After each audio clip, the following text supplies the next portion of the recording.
I like to look at the kings as biblical kings or someone that's in like esoteric kings. The queens, I like to associate them with women that I actually know or people from TV or movies. It kind of makes it more personal. But the kings, they're more biblical. Um, King of Wands is King Solomon. Just like the King of Wands is King of Fire, King of Solomon is King of Fire too. His name, Solomon, it's three words. They're the ancient words for the sun, like Sol, S-O-L, and Om used to be one, and also On. Just like when you flip a switch on and off, on is up. It's like sun is on, like because it rises in the sky. Sun is also yes, the word yes. Just like when we say yes, we nod our head up and down, just like the sun goes up and down. But King Solomon. So Solomon is all about knowledge. He was asked by God, I'll give you anything you want. And Solomon says, I want knowledge. I want to be the smartest man in the world. So he's the smartest. And he's the smartest by learning, and knowledge is power. So this is a guy that has a quench for learning. And you think about the fire, like a grass fire that starts out in the middle and then it circles out and it just keeps expanding and keeps absorbing all this new grass and just sucks it all up and it can never be satisfied. This is this guy. And he also has the salamanders as well. So he like likes to go towards the excitement and the new thing that's gets the blood going. And he has his wand outside his throne, so he's very assertive with his opinions, and he likes to share what he knows. And he usually uses his knowledge to fix other people's problems and also to be the judge of character. So ask people questions. I want to hear the sides of the story. And depending on your answers, he kind of like can read you in between the lines and kind of really, study your face and study your story and really get a grasp of who you are, and if you're truthful and what you kind of mean, on a deeper level, even though you're not saying it, if that makes sense. Kind of like a detective when they ask questions to people, they can really read into people just by their answers and how they act and fidget or if they act nervous or not. Um, Count his wands. There's one, two, three, four. I mean, four branches on his wand. So the four of things connects to the fourth sphere, Hesed, which means mercy, mercy and kindness. And so he's a good judge, and he always shows mercy. Just like in the story of Solomon in the Bible, where two women come up to him with a baby, and they were arguing about whose baby it was. And so Solomon said, you know what? I'm going to cut the baby in half, and both mothers can have 50% of the baby. So everyone's happy. But the real mother screamed. She said, don't kill my baby. Let the other woman have it. It's okay, as long as you don't hurt the baby. And then Solomon knew who the right mother was. So it's like that. He's just merciful. And so everybody left happy, or everyone is left, even if they're not happy, at least they know he was right. You know, he usually is like a man who goes in and squashes out the fires, like a fire extinguisher, and takes care of all the little problems. And people come to him with problems, and he likes to hear everybody's side of the story before his final judgment. But his final judgment is usually fair and just, and shown mercy in some way. And yeah, just like the salamanders like to go into the fire, just like he likes to go into those drama situations or into the heat, arguments, tension, and then he likes to squash it out.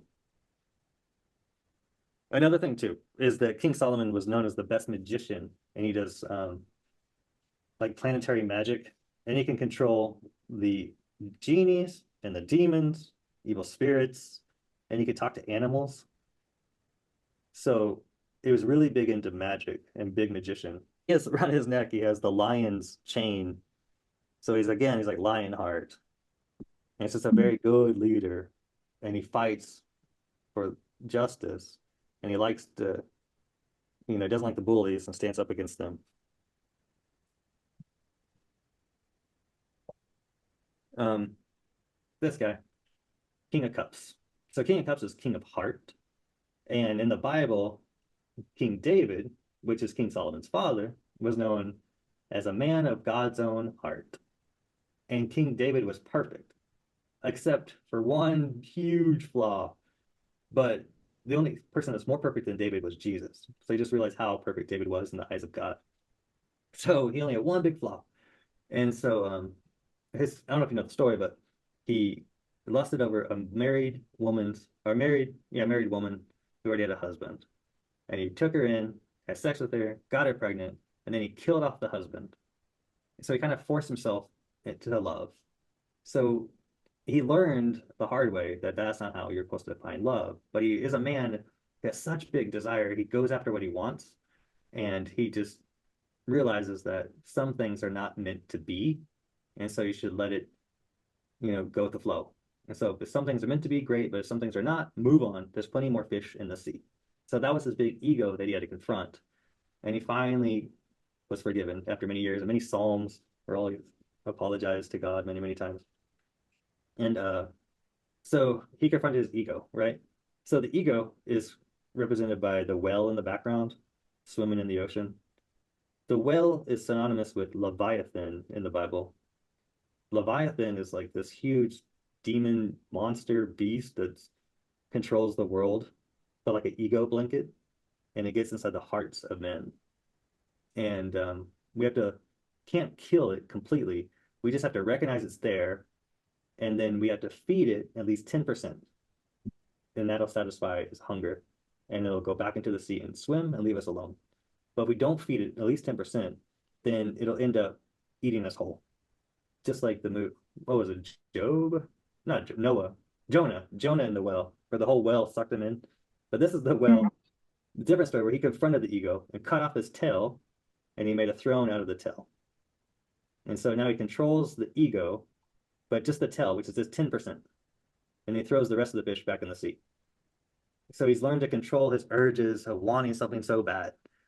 And so now he just sits on this throne that's in the middle of the ocean with no sail and no paddle. He's just going with the flow. He's like, if it's meant to be, it's meant to be. If it happens, it happens. I'm okay with it. And I'm just going to surrender to the will of God. And I'm going to go for things that I really want.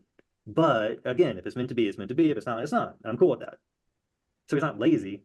He's just not so controlling and egomaniac anymore. So the King of Hearts. King David is also the Star of David. And so it's a mixture of male and female energies. And so he's like very right in the middle of like a perfect balance of male and female. He even had a magic harp, and he was like the first real rock star. And so, and he wrote all the Psalms, really beautiful poems. But at the same time, he was a general of the army, and he was like killed Goliath, So, and he also killed off all these bears and wolves from his father's flock. He was a shepherd. But at the same time, he was like writing beautiful poetry, and he had a magic harp. There's like the first rock star. So he's a mixture of male and female.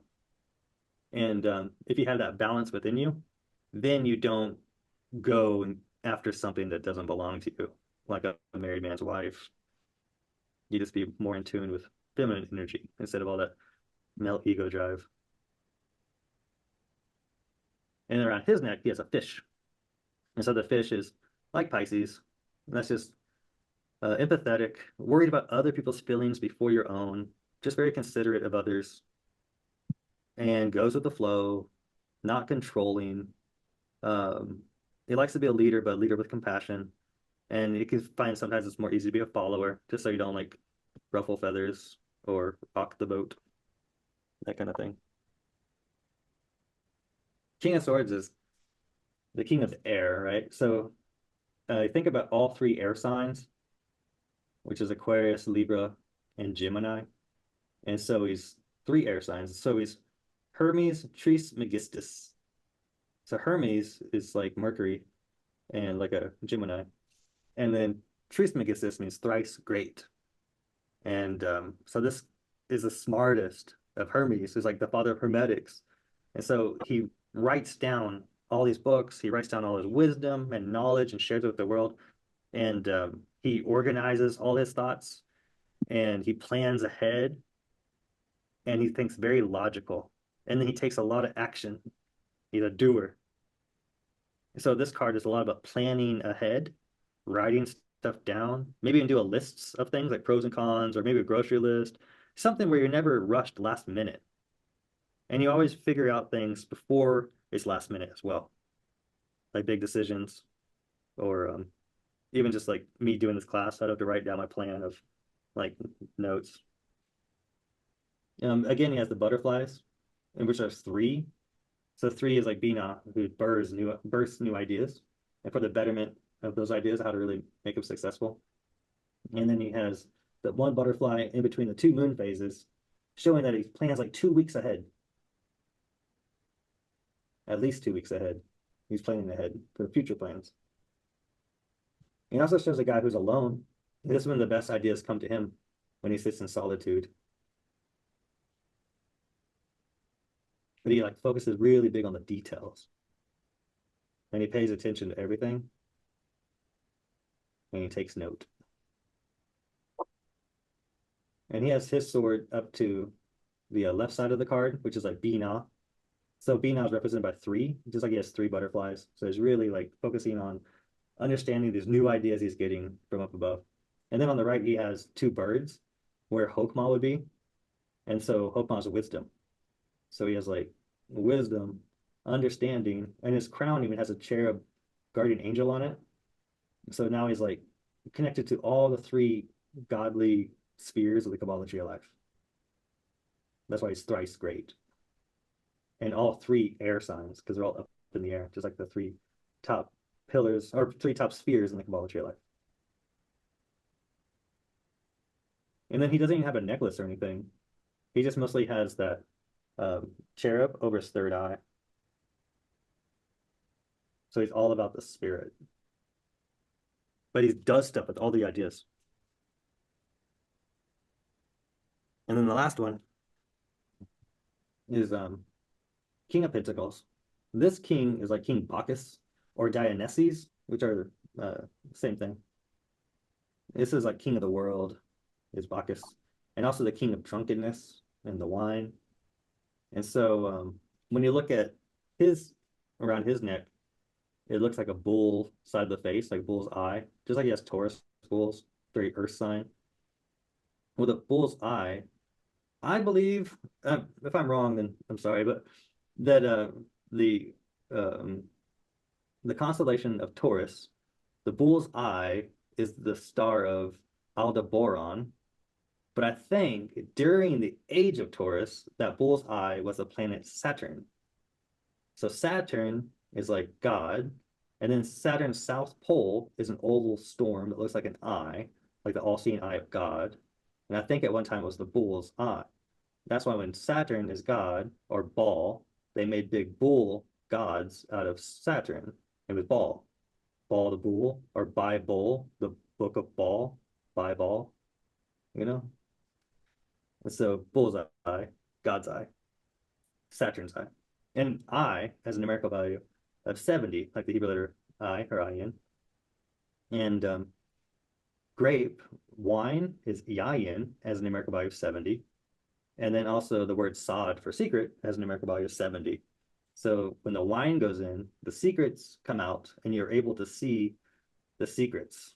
So he likes to get drunk and then take off this mask and have open heart-to-heart conversations and then really learn about someone who they truly are.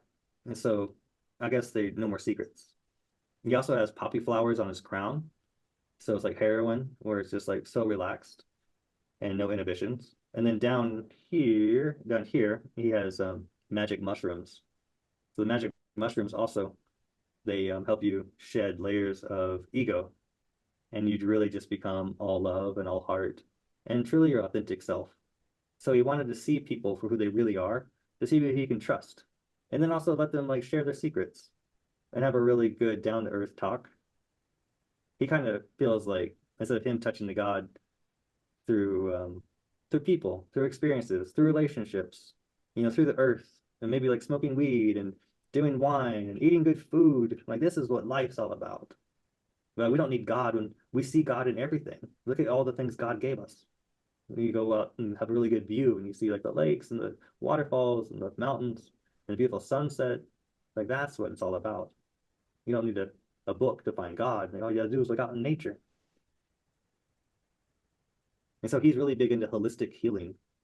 He loves like aloe vera rubbed on everything. It cures it all. Or like fruits and vegetables, seed oils, these kind of things to heal you.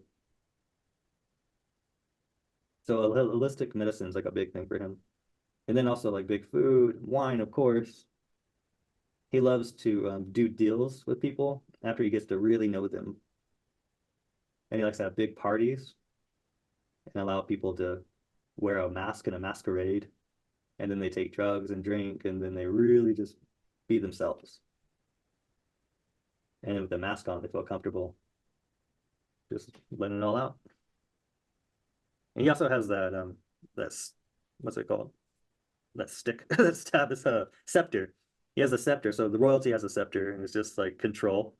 So he just loves his control over other people's secrets because you can use that as a commodity, or you can use it against them, and you can use it to build trust as well. All the above.